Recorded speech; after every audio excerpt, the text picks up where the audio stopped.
শীতের সন্ধ্যায় গরম গরম ধোয়া ওঠা বিফ মোমো পেলে আর কি লাগে বলুন তো। কথা দিলাম এই মোমো খেলে আর কখনো বাইরে থেকে মোমো কিনে খাবেন না। আধা কেজি গরুর মাংস নিয়েছি, 4টা কাঁচামরিচ, 1.5 চা চামচ আদা বাটা, 1 চা চামচ রসুন বাটা, সামান্য লবণ, গরম মশলা আর সামান্য পানি দিয়ে 5টা হুইসেল আসা পর্যন্ত রান্না করে নেব। এক্সট্রা পানি থাকলে সেটাও শুকিয়ে একটা বাটিতে ঢেলে নেব। এখন দিয়ে দিচ্ছি গাজর কুচি, পেঁয়াজ কুচি, কাঁচামরিচ কুচি, আদা কুচি আর রসুন কুচি। স্বাদ মতো লবণ দিয়ে দিব, 1 প্যাকেট ম্যাজিক মশলা দিয়ে দিব, দিয়ে দিচ্ছি 1 চা চামচ জিরে গুঁড়ো, 1 চা চামচ গোলমরিচের গুঁড়ো আর 2টা গন্ধরাজ লেবু, সামান্য টেস্টিং সল্ট। তারপর ধোয়া ওঠা গরম তেল দিয়ে ভালোভাবে হাত দিয়ে মিশিয়ে নেব। এখন মোমোর ডোটা তৈরি করে নেব। 1/2 কাপ নিয়ে নিচ্ছি ময়দা আর 1/2 কাপ নিয়ে নিচ্ছি কর্নফ্লাওয়ার। সামান্য লবণ দিয়ে আর ফুটন্ত গরম পানি দিয়ে ডোটা করে নেব। সামান্য তেল মাখিয়ে 10 মিনিট রেস্টে রেখে দেব।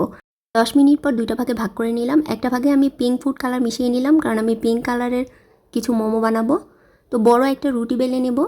আপনারা চাইলে ছোট ছোট লেচি কেটেও মোমো বানাতে পারেন, তবে আমার কাছে মনে হয় যে বড় একটা রুটি বেলে তারপর ছোট ছোট করে কেটে এভাবে মোমো বানালে সবচেয়ে বেশি সহজ হয় এবং মোমো অনেকগুলো তাড়াতাড়ি বানানো যায়।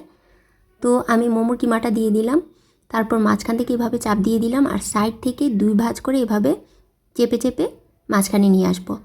এই মোমো শেপটা আমার কাছে খুব ইজি মনে হয়। আপনারা চাইলে বিভিন্ন ধরনের মোমো শেপ দিয়ে নিতে পারেন। আমি সাদা মোমোটাও এভাবে বানিয়ে নিলাম। তারপর সামান্য তেল দিয়ে দিলাম, কিছুক্ষণ ভেজে নিলাম। নিচেরটা একটু ক্রাঞ্চি হলে আমি পানি দিয়ে দিব, আর পানিটা এমনভাবে দিতে হবে যে মোমোর গায়ে গায়ে লেগে থাকে। যখন পানিটাও শুকিয়ে যাবে আর তেলটা উপরে ভেসে আসবে, তখন আমি মোমোগুলো উঠিয়ে নেব। ঠিক সেমভাবে পিঙ্ক কালারের মোমোগুলো আমি এভাবে বেক করে নেব।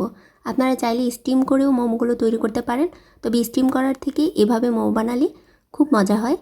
Soft, juicy, crunchy and flavourful momo বানালে আমার রেসিপি ফলো করতে পারেন। আমি 2 ধরনের চাটনির সাথে সার্ভ করেছি, চাইলে বড় ভিডিওটা দেখে আসতে পারেন।